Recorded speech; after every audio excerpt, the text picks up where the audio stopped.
just wanted to raise the issue of how we have calculated the number of homes required, which seems to be tied to the number of jobs. But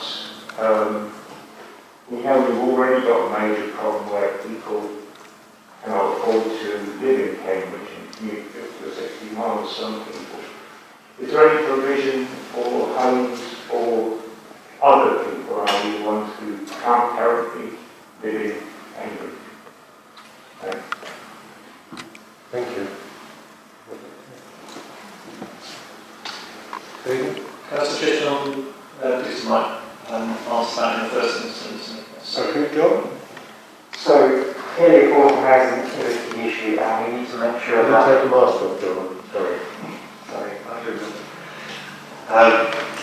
Clearly affordable housing is a key element and in coming up with the overall housing need, we do want to make sure that we include a high level of affordable provision here.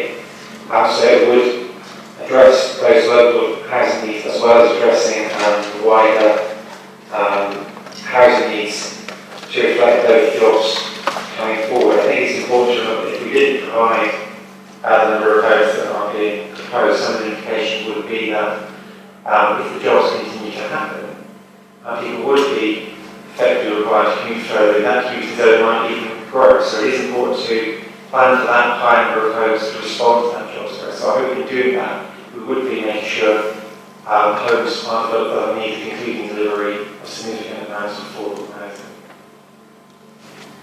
Councillor Simon? I mean, that feels to me as though we're stuck with the house pricing we've got if you think the house pricing is related to the availability. And we know what the ratio is at the moment.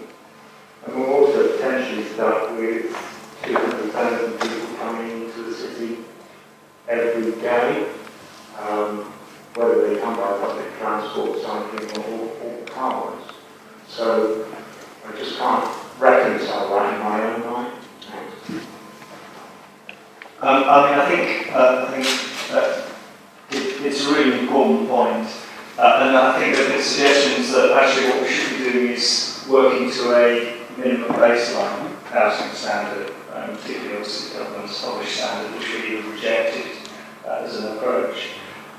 The reasons why we have rejected that is because we can't control the rate at which jobs are formed by and large. Cambridge is an extraordinarily successful place, and we benefit from that.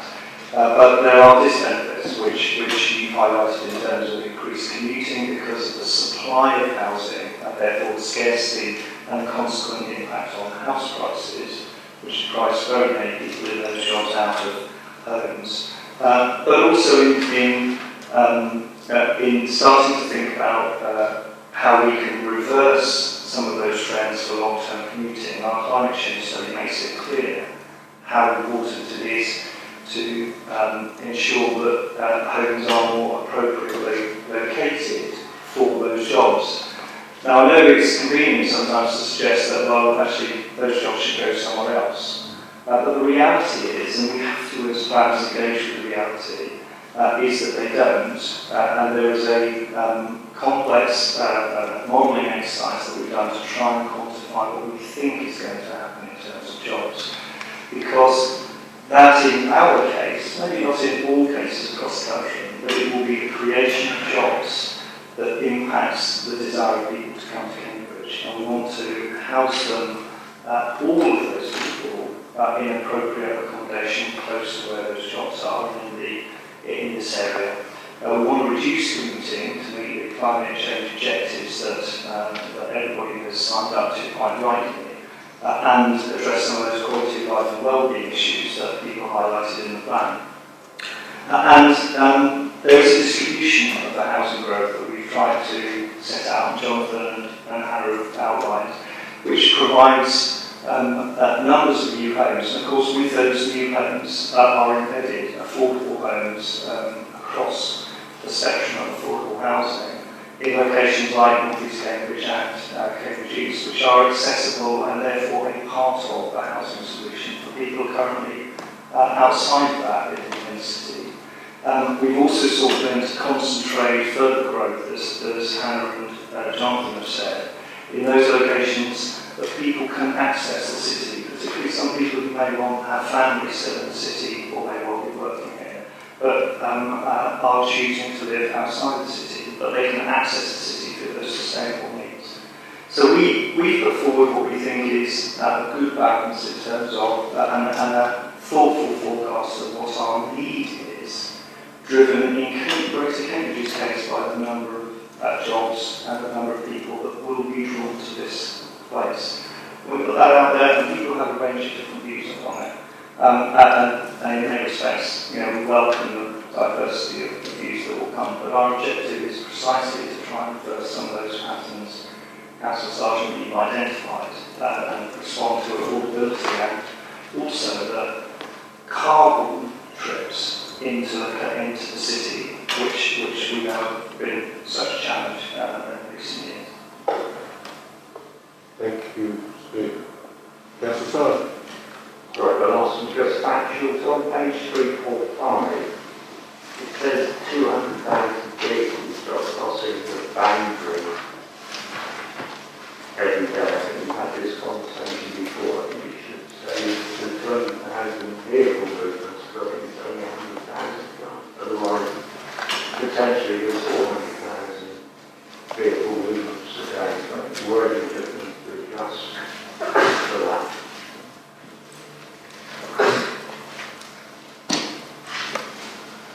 We can certainly do that, thank you.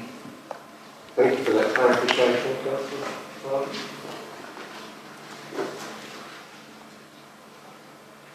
Right. Anybody else got any questions? Yes. Sam. Yeah, can I just follow up on some of the language that John and Stephen used in talking about jobs side of the equation? So John said it responds to what we expect to happen, that the jobs come forward. And Stephen said we can't control the rate at which jobs are formed. And I'm curious about the passivity in that statement, because part of the local plan is creating employment space, and the quantum of employment space we create enables or makes it harder for jobs to come here. So I understand precisely why we've gone for an employment-led approach, but I'm curious about whether there is more that can be done on the employment side to try and manage the trajectory to get those two things back into equilibrium.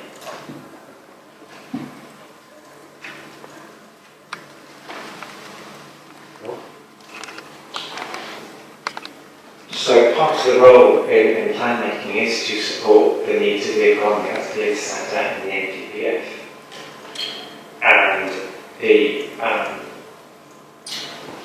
study that we published in November looked at what was most likely to happen in this area in terms of particularly the growth sectors which are unusual in the Cambridge area, and trying to look at what the impact actually would be going forward, are only reflecting on the past but looking at the future. In order to support those needs going forward, it's important we provide a range of suitable sites to support the economy, and it is something that we tried to identify in the first proposal. So there is a good range of employment and supply in a number of key locations which will support the economy moving forward. And the plan seeks to add to that, I guess, more in a qualitative sense, so looking at the particular needs of certain sectors, but also supporting employment areas in the local, particularly from the rural areas, for example. The study tries to look at what the needs of the economy are, and it has very much informed the sort of spaces and the amount of spaces we plan for. So the two things are tied together. I think the plan seeks to respond to seeking to understand what those employment growth needs are to be, and to make sure we plan for them. So I think the plan has sought to do both. Councillor Davis? But just so I'm clear, I mean, my understanding is Cambridge and Greater Cambridge have historically had very low unemployment rates. So all of this is making space for people to move here rather than taking up slack in our domestic economy, if you like. To an extent, yes, that's true. The Cambridge area and the high-tech economy is growing. Yes, you're right. Historically, unemployment rates have been low, so a lot of people will be coming to those jobs. And the Greater Cambridge economy is important in the UK and in the international sense, and those buses are very special to this area, and yes, they will grow and they will bring people to this area, and we need to respond effectively to those issues. Can I just share, I'm sure Councillor Smith wants Councillor Smith would like to speak, but do you want to go first, Steve? Well, just to expand on the point that John's made, which is that we are, in some way, we are working within different layers, because Cambridge, unlike many places, is nationally significant for the country. And John highlighted the National Planning Policy Framework's definition of sustainable development, which is the three limbs of economic, social and environmental sustainability. And there are components in the National Planning Policy Framework that oblige us effectively not just to plan for housing needs, but to plan for the economic need for the plan to be sound. On a more kind of local level, one of the things that we have noticed from Cambridge's success is that the price of employment properties and premises, very much like the price of housing, have become higher and higher and higher. And some people might well say, well, that's not really our problem because it's for big businesses and the Microsofts and the Apples and so on to pay towards it. But actually, what about the small businesses? What about the local residents whose children and so on want to form businesses and companies that can't find premises here? What about the service sectors and the people, the mechanics and so on that we need? And what we're seeing is particularly as well a concern with things like Class E development and the use classes order, is that whereas historically we're likely to see a lot of shift in some of that commercial floor space, which all goes towards our employment calculation, we may well see some risks of that being converted into residential use if it's not suitable and appropriate. And we want to make sure that whether it's for small local companies or people growing businesses out from their homes and so on, or if it's for multinationals, we are providing the right space in the right place. And that does mean that we have quite a generous allocation of employment land in this local plan, but we are trying to reflect those different national, local and international needs, precisely to avoid what otherwise will happen is what we see in house prices, is that the kind of normal type enterprises are simply priced out of the city, which I don't think will be good for the diversity of the city or indeed for the independent businesses and so on, which make it such a great. Thank you. What I make is that on existing employment sites, there's intensification going on. So if you look at Cambridge Science Park, for example, the first building to build in the early 70s, they were single-storey campus fine. And now they're being redeveloped with 5-6-storey buildings with large floor plates and much higher densities of employment. So the space standards have been falling quite dramatically too. So you can have more employment growth, one on existing plots and then two within the floor space that's created as well. So in terms of the local plan, and also because of the historic allocations, which is actually quite a right thing to do, is to go to oversupply, so that you provide competition and choice in the marketplace. These are all the things that these tax will be looking for. We'll be paying particular attention to what's happening in this local plan because it is the growth area. So national significance. That's why government's putting 500 million. This is part of the city deal to support the growth of the sub-region.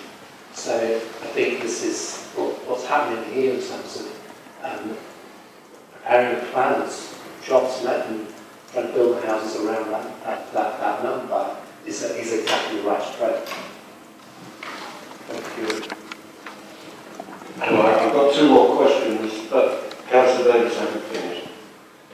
Yeah, and were these questions, either of your questions, related to this question?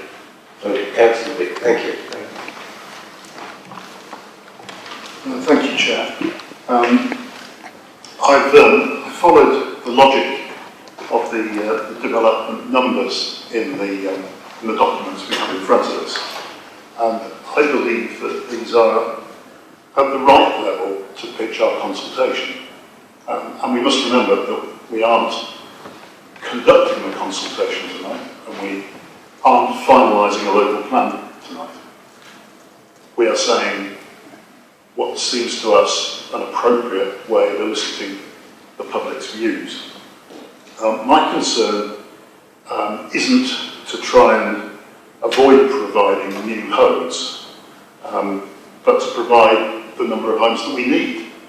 And I feel that in relation to what Councillor Sargent said, that there is evidence with the growth that we've already seen in Cambridge, and I would point to Trumpet, which is the most fully formed urban extension I think we have over the last few decades.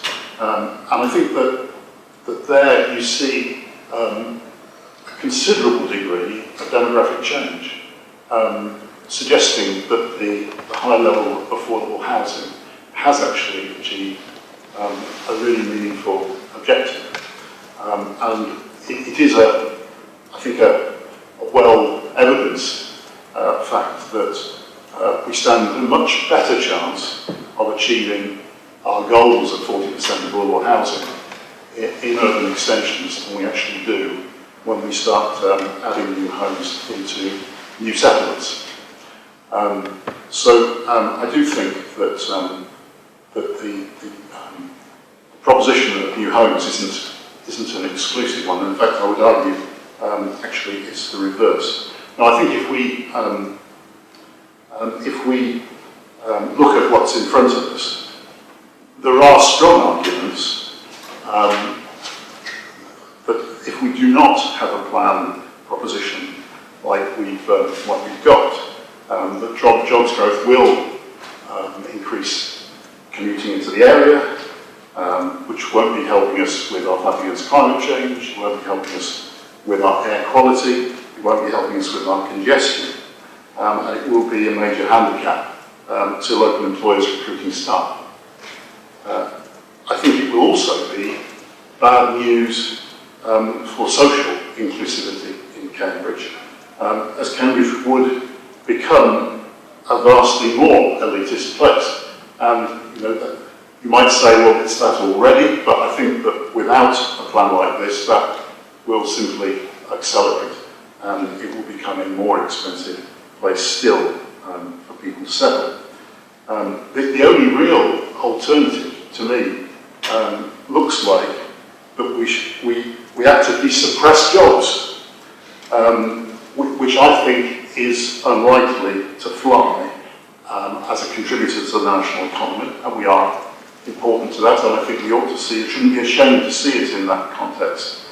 And it also may not make sense to the local economy, because constrained employment is the surest way of putting the skids under the companies and the businesses that we already have here.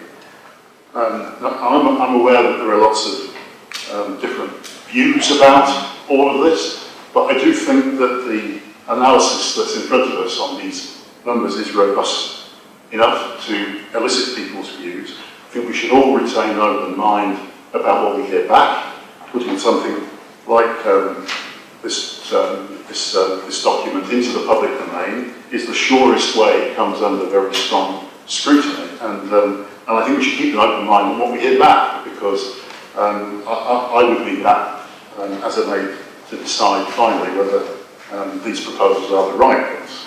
But that's where I sit at the moment. And I would, Chair, if I could, ask you if it's okay also to raise the question about the relationship of these numbers to the question of water, which so far hasn't been mentioned. And I do think that it is an integral factor in the whole question of the numbers, because the suggestion is that we would not be able to deliver these numbers if we don't have a step change in water infrastructure. And that's something that I very strongly believe. I hope most of us would see the logic in that. My concern is... Can I stop you before you go too far on this? Thank you very much for your comments and support about the numbers. But I'm going to take water in the resilience part. So to say we're having to go over again, and we're all aware, of course, that we depend so much on water and a new reservoir. So I'm going to ask you, Councillor, if you wouldn't mind asking this question in the resilience section? Well, Chair, I'll certainly pick up again then, but I do think it's critical to this subject of the numbers, because I think that the question I was going on to ask is where does that factor stand in terms of the numbers that are in the strategy in front of us? At what point couldn't we enable more homes to be built if we haven't got that step change in water infrastructure?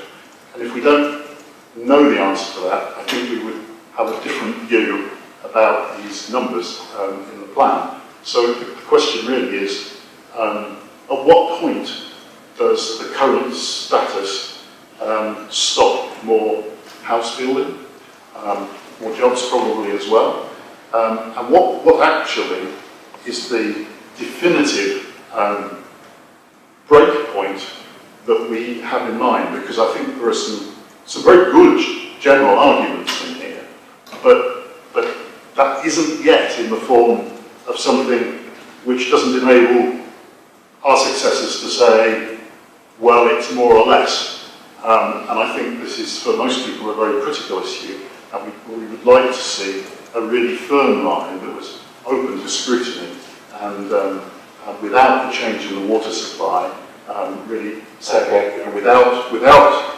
the change, we can't build more. No, thank you. Thank you, John. Maybe John can take this one, or I'm happy to start. We have done some, through our consultants, we have done some modelling that tries to translate the trajectory in terms of consumption forwards into at what point does it eat into or reach the limits in terms of the extraction and licence and sense of the water companies. But in many respects, all of the issues around water supply are quite rural at this moment in time, because water resources, as you may have picked up from some of the commentary, are in the process of preparing a wider water resources management plan for the whole sub-region.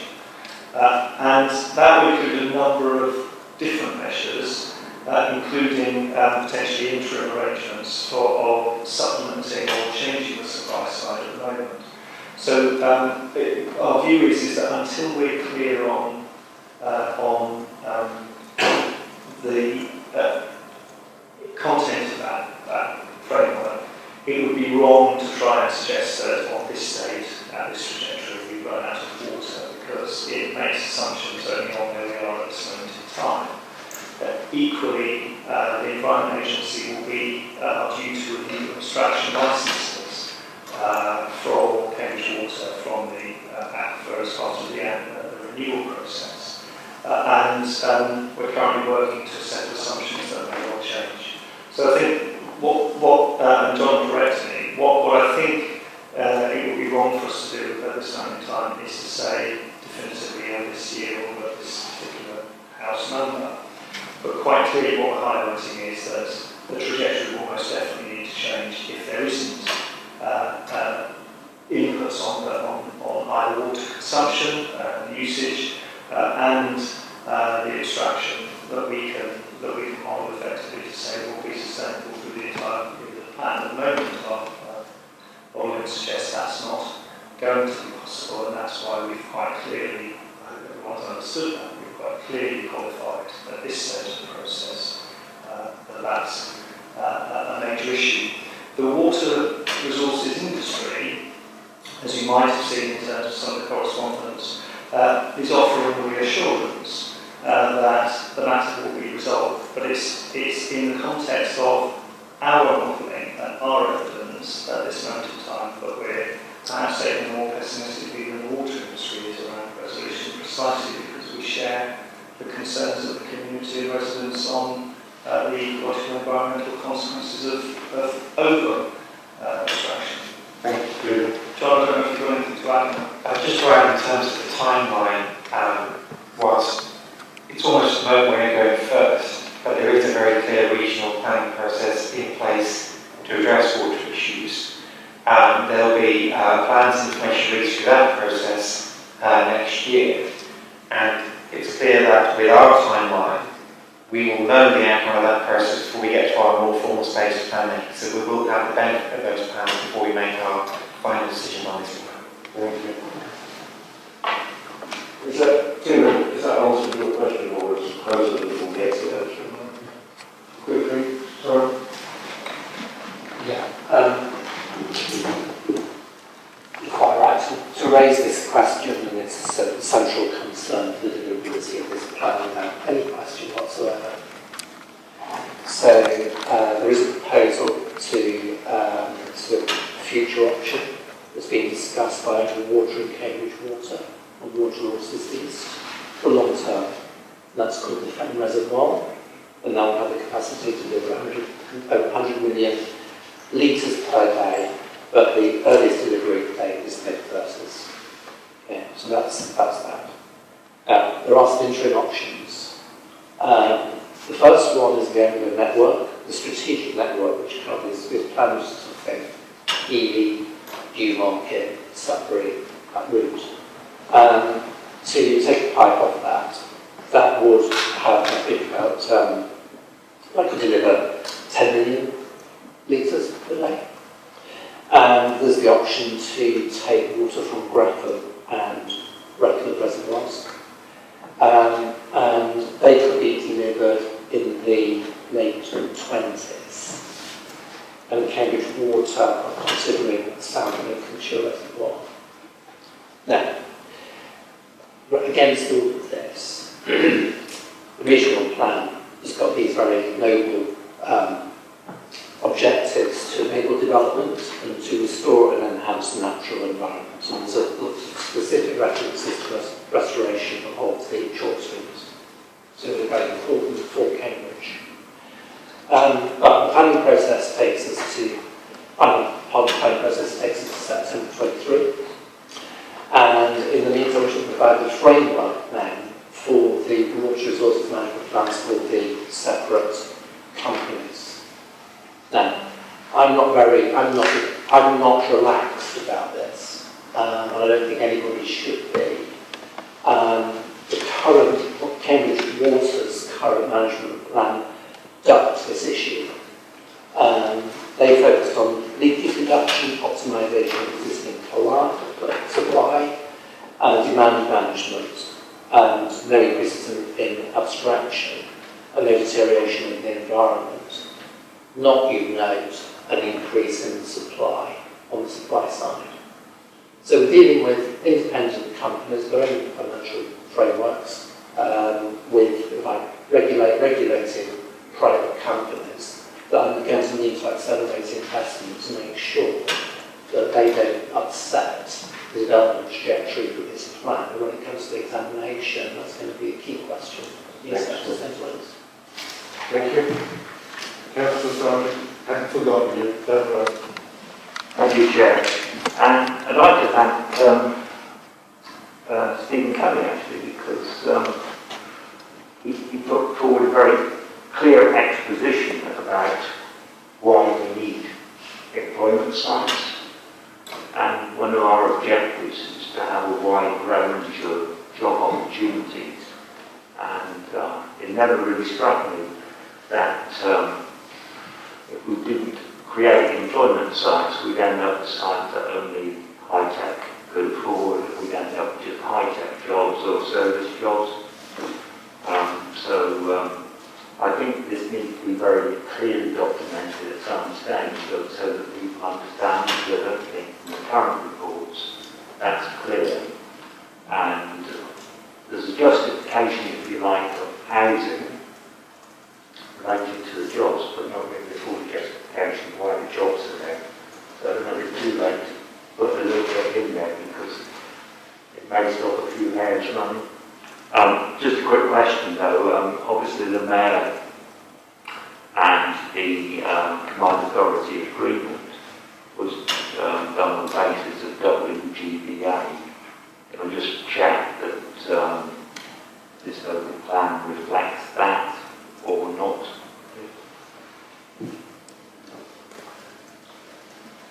The local plan doesn't equate to, for example, the Sphere report, or the widely termed Sphere report, which was commissioned by the Combined Authority.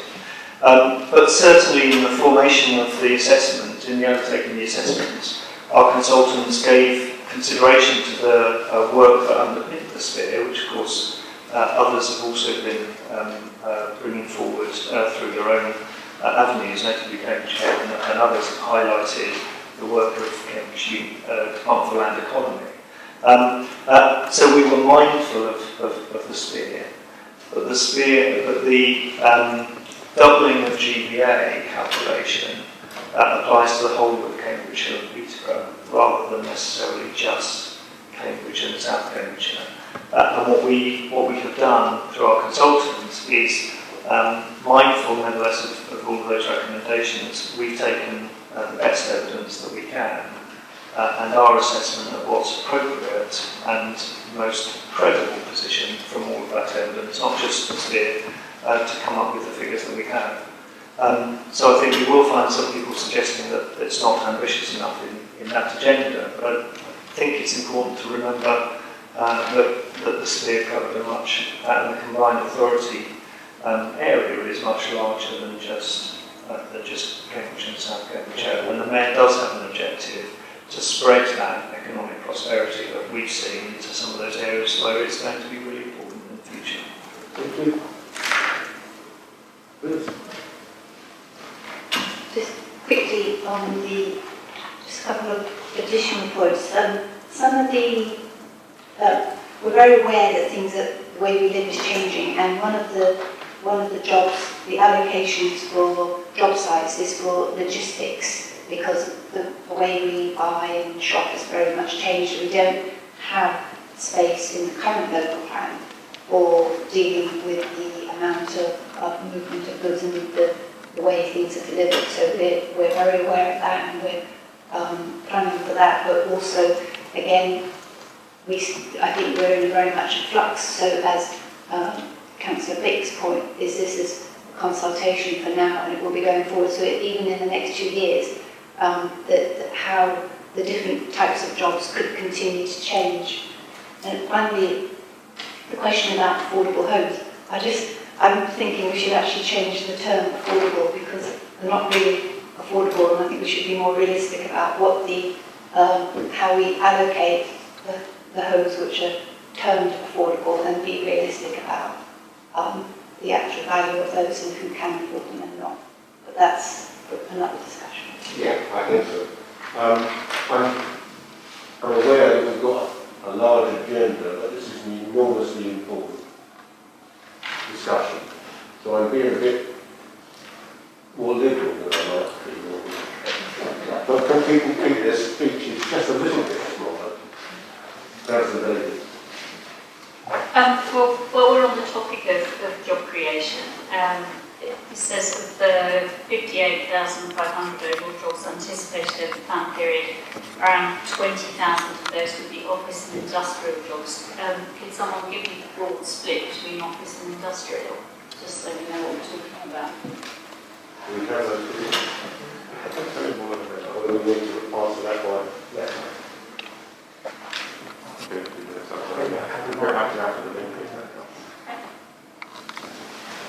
Chair, I think is going to get the answer to that, Councillor Smith, probably we just need to dig down into the report to get you it. So I can't promise it immediately. Maybe we can come back to it. Perhaps we can do some travelling and if we don't get it, we'll do it by writing. Thank you. Okay, is that, are we dealt with the first? Yeah, I know, I keep forgetting. Just don't worry, it's trying to do my side.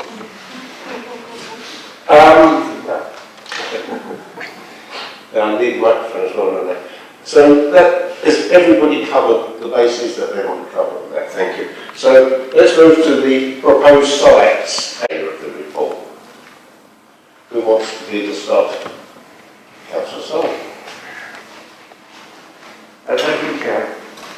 Having read through the report, I think members of the public will be very confused about the definition of sites to the City of Cambridge and Edge of Cambridge, because some of the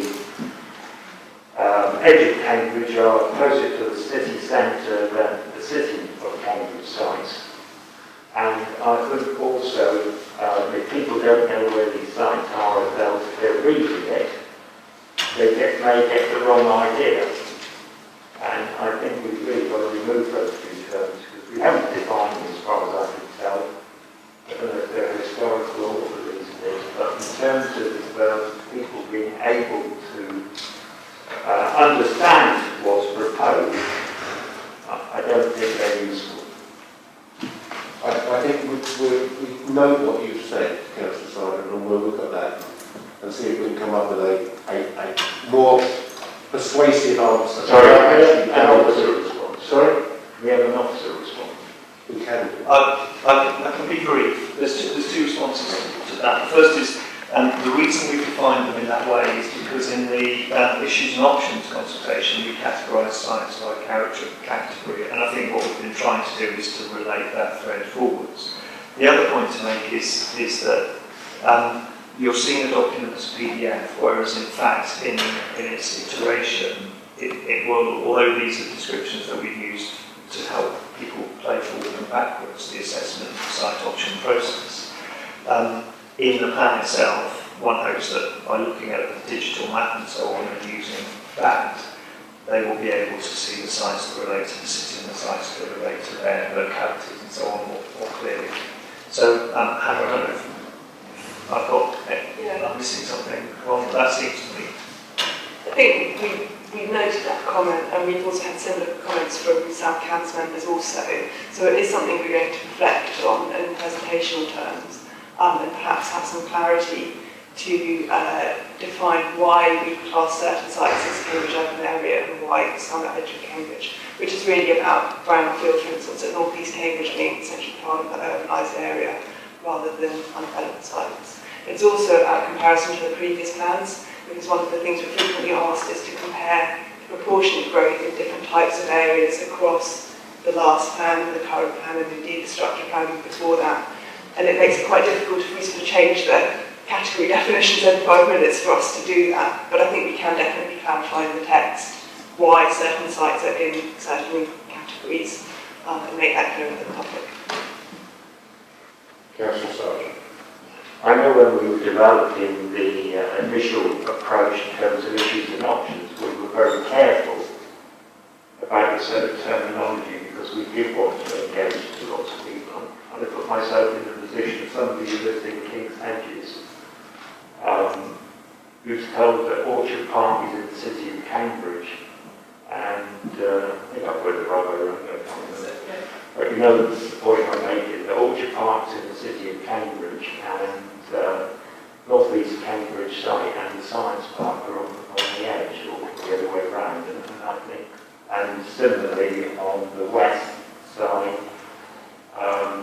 we differentiated between Eddington and the University's West Cambridge site. And I don't think that's very useful for people when they're reading the document. No, it should be, unless you're going to put a glossary in somewhere to tell people what those sites are, and they have to keep on referring back to it to realise why. I don't think they have any value. There will be a glossary, by the way, that's just not something we have yet. I think it's a really valuable point. I mean, we're at a crossroads really, because we are trying to make the document, in fact, if people read by categories, we're actually trying to make them, if it's going to be available on their phones, look at it by their area, and it will assemble those things in that way, I think is the ambition. But it's a really good point, because it does cause confusion. We have, on balance, I think, sought to try and ensure that there is a pathway or a clear link between what we said last time about those options, because this is the first iteration of a plan. But going forwards, and both in the consultation event itself and subsequently, I think it's a really well-made point. We will try and do our very best to avoid turning people off from that kind of distinction. Thank you.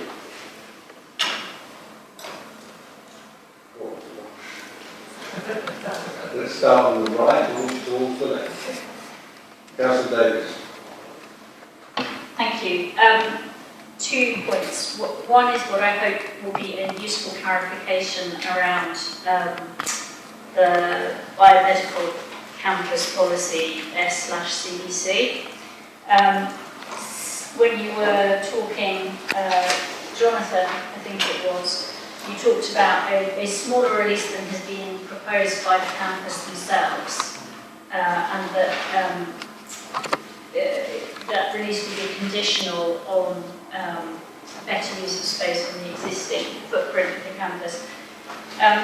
Interestingly, the application, of course, didn't come from CBC. It came from this collaboration between Jesus College, John College, Pemberton, and Cambridge County Council. So I think you need to be a bit careful about mentioning it as a proposal from CBC, because they are very keen to maintain that it's not them doing that. And in terms of it being conditional on improvements on the existing campus, I would imagine that that's the responsibility of Cambridge Medipark Limited, who, of course, are not going to be part of this group that potentially benefit from permission to develop further land. So I'm not quite sure how those various dynamics will play out, but I thought it was worth clarifying that CBC itself is not the proposer of the site, the extended site. The thing I really wanted to talk about was windfall sites. So if I understood this correctly, you're proposing about 500 windfall sites a year across Greater Cambridge. Is that correct?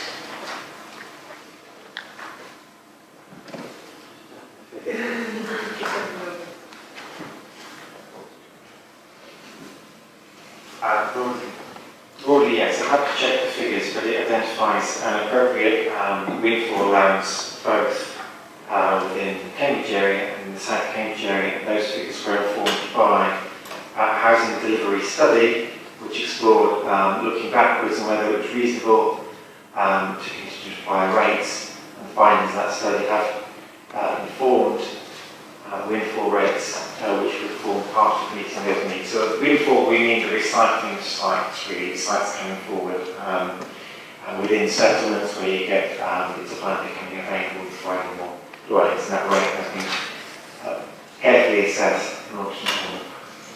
So, yes, and you very helpfully pointed me to the relevant documents a couple of days ago, which made me think more about location. So you split out the numbers between the city and South Cambs, but certainly it feels like within the city there are areas which have more concentration on windfall sites than others. Would it be of interest to you to do any kind of geographical mapping of those patterns? Do you have them already? Because I'm interested in the relationship between windfall sites and cumulative impacts, and I can't see that we can get at that at the moment. That's an interesting question. I would say that data planning data is actually very transparent, because every year the councils publish an annual monitoring report. In that, we very clearly track the sites which we anticipate coming forward and their location and when we anticipate them coming forward and so on. And then it also captures completions, for example, for the result of an annual survey. So it would be possible using that data to do further tracking of that if that was of interest. But clearly we do want to understand the future needs generated by developments in the area, and the plan will be informed by a number of open spaces which is in development, for example, looking at infrastructure needs, health, schools and so on, to make sure that is appropriately planned and those facilities are prepared to accessible locations. So it's an interesting one. The data is there if you want to look at it, and I'm sure we could look further at it if it's of interest. Needless to say, because I raised it, it is of interest. I had a look for references to cumulative impact through the first proposals document, and it crops up under landscape character, duty and travel sites, sustainable transport and renewable energy. But there isn't any mention of it under the health and wellbeing banner.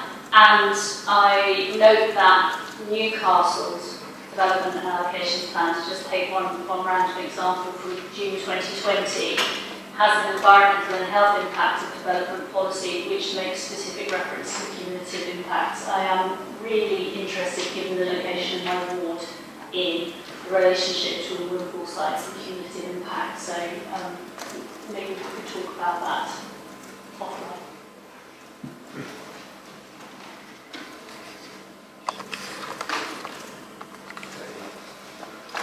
Councillor, please. Thank you, Chair. I think this part of the document we can reliably expect to generate a lot of input from all around the Greater Cambridge area. Sites is near where people live, work, pass by, and the rest, so everyone's going to have a view. My approach to what's proposed here is that it is not a surprise to me that we see in the plan an acceleration of the development of the new settlements in South Cambridgeshire. I think once an area has committed towards to new settlements, it's quite important they reach a critical mass as fast as they can reasonably do so, because only when they do they become enabled to support the infrastructure and the social facilities that they really badly need to be self-sustaining communities. I was pleased to see that in the development strategy. I was also pleased to see that the two large sites on the edge of Cambridge, well, whether the edge of Cambridge is the right expression, we debated already, but we know what we mean. Marshalls and North East Cambridge, these are brownfield sites. They're not in the green belt. They are highly sustainable. They have the potential, as far as the rest of the city is concerned, to share new infrastructure with the existing city and its residents, and for that to amount to a degree of regeneration in communities that are around them. And I think that they have both been sites that for 20 years or more have been regarded as consistent with Cambridge as a compact city, and are long overdue for consideration in this sort of process. We'll obviously see what people say in the consultation. One that I think that obviously we will need to expect a lot more scrutiny about is the one at CPC and Brooks, where the proposal is to remove some land from the green belt for, I take it, employment purposes, but actually I think mixed use is what actually it says there.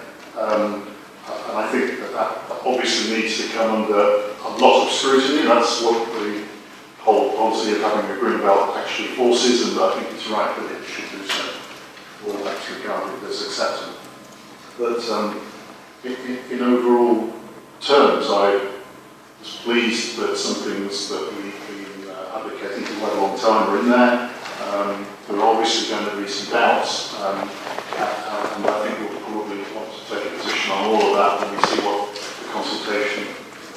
councillors are obviously evaluation matters. Thank you very much. Thank you, Chair. I just have a couple of points on this, if I might. So talking about open spaces, I mean, particularly in the city and edge of Cambridge developments, or however you wish to call them, I don't know.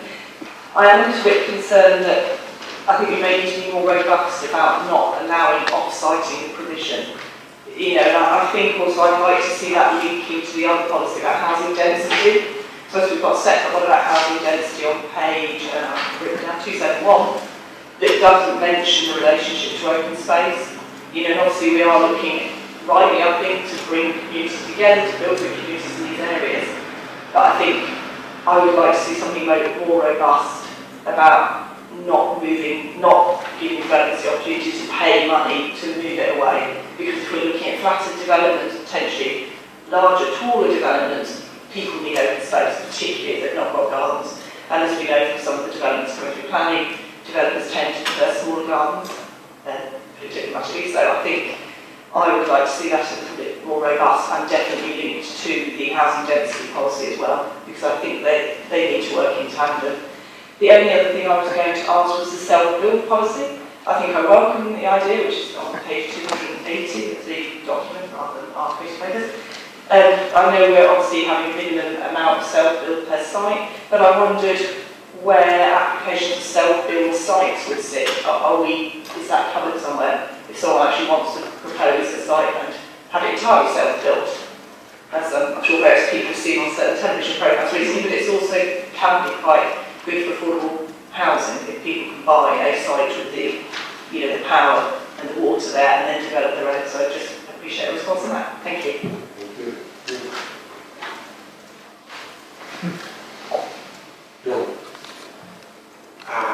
Open space, absolutely key topic in the plan, as was actually highlighted at the very beginning. A range of policies seek to make sure not only important spaces are protected, but new spaces are provided. I think it's one of the issues we should clarify we're going to keep looking at as we move towards draft plan. So we know we've got to do more work looking at what the standards might be, and some of the qualitative issues around those standards. I think it is fair that on-site space is very important, but we also need to remember that not all types of space can always be met on-site. Often it will take off-site contributions, sports, wildlife, towards our green infrastructure strategy, for example. So we need to get that balance right, but I can't just do then the point you're making. On the self-builds, the policy is really looking to make sure that as sites come forward, they include a good level of self-build to provide those opportunities, but clearly proposals for self-build through applications will also be able to apply for permission following those policy approaches put forward in the housing section of the document. So really two-pronged. Also counting more applications, we want to make them part of our sites coming forward as well.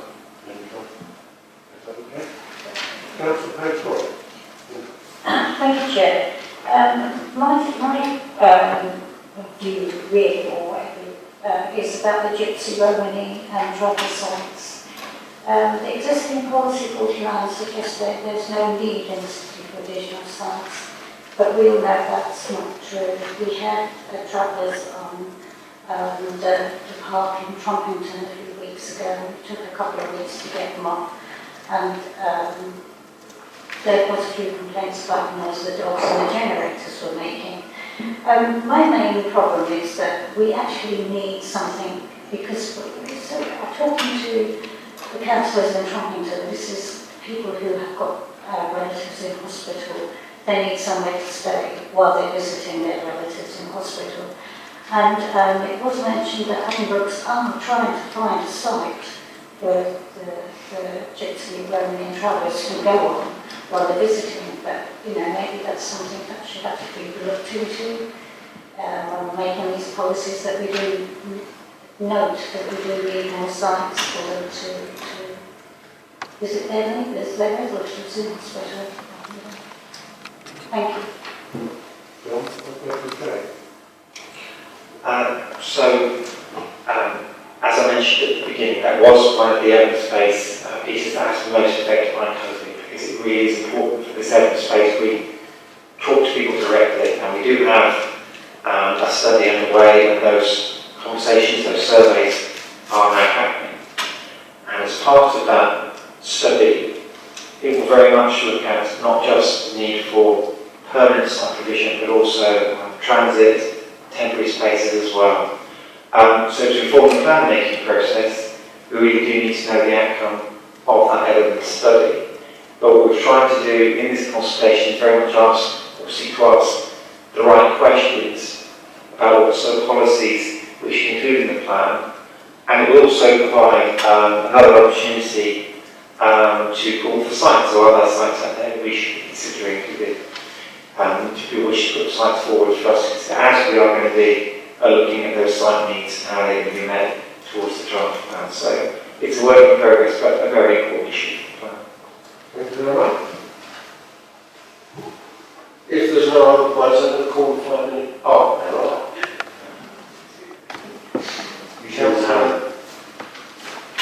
On page 78, it talks about encouraging faster delivery and densification of existing sites. There's two questions out of that.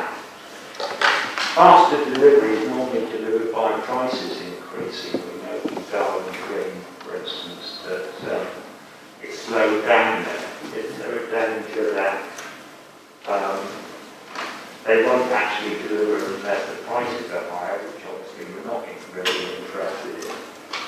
And in densification, does that mean that some of the existing outline permissions will need to be revisited on some of these sites because we're going to change the numbers?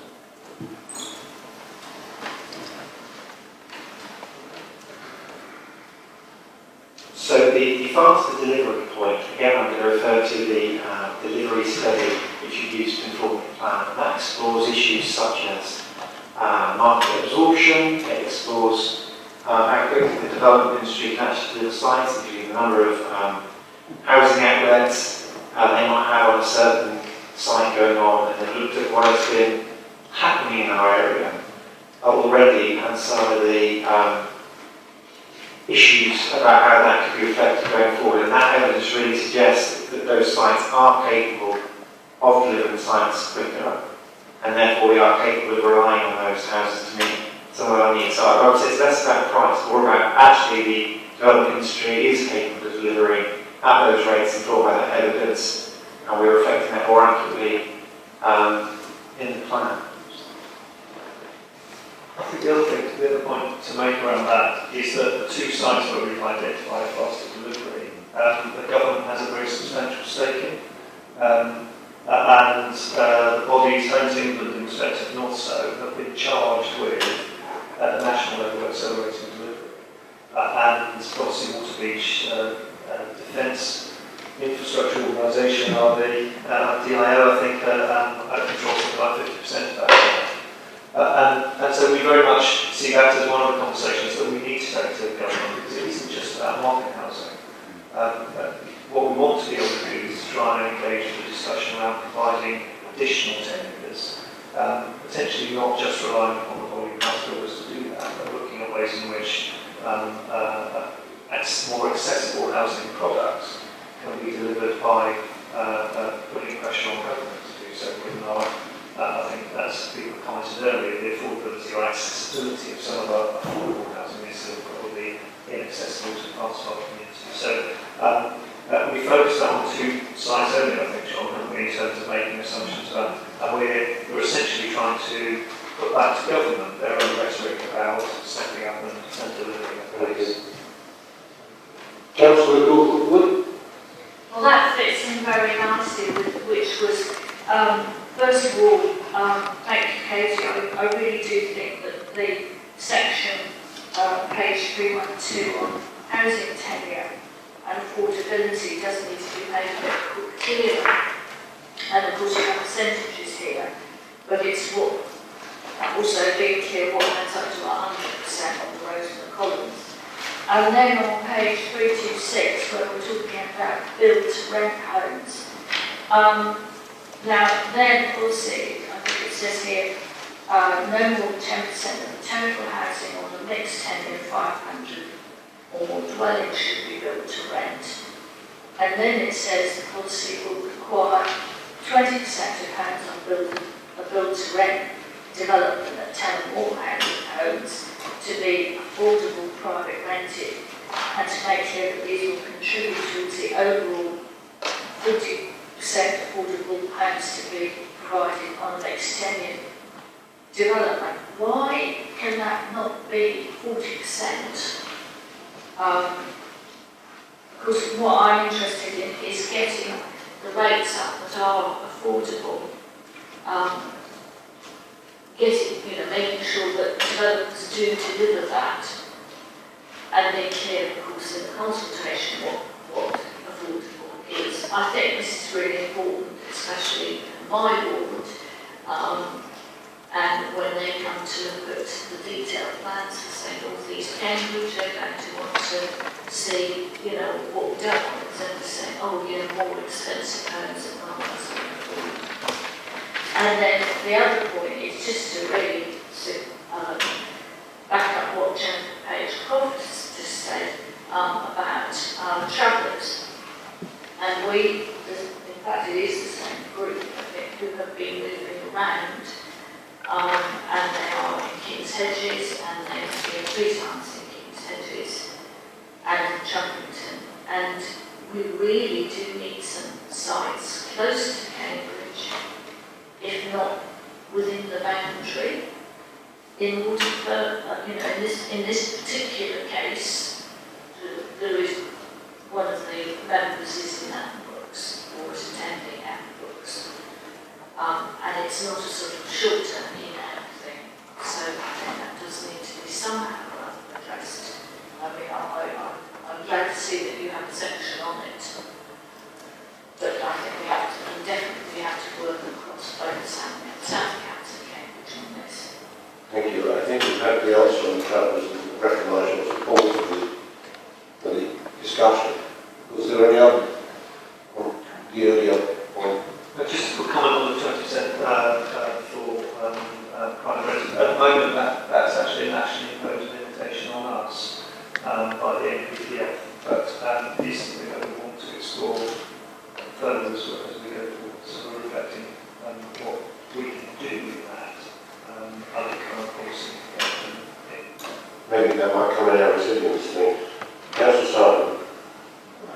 I agree with Mr. Kelly earlier on, but on the government website to do with build to rent, it says that in effect 20% is the minimum, and we can justify a much higher rate by using the evidence emerging from the local housing needs assessment. So we've got a local housing needs assessment for housing in general, in terms of affordable, but we don't seem to be prepared to do that for build to rent now, and I wonder why that is the case. John, I don't know if you can comment. I mean, I think we are saying we'll require at least 20% of homes, so we are reflecting that in the policy direction. I think as well we've been informed by the housing strategies, the housing strategy document of the council, so we try to reflect that. Clearly, we're looking at these issues, but clearly the consultation is a chance to feedback on those issues and those issues to be explored. I think it does reflect the housing strategy of the council as far as I'm aware. Councillor Sargent.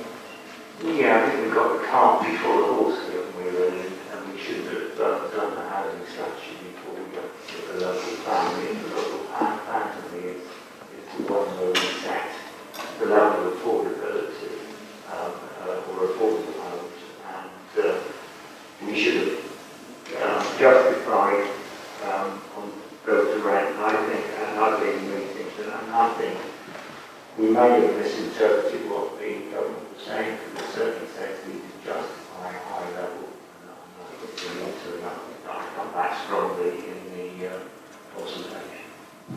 Councillor Thornburrow. Councillor Sargent, as Dean Kelly said, we do want to look at this. We want to review housing strategy because we also feel the same way. Thank you. Yeah, good.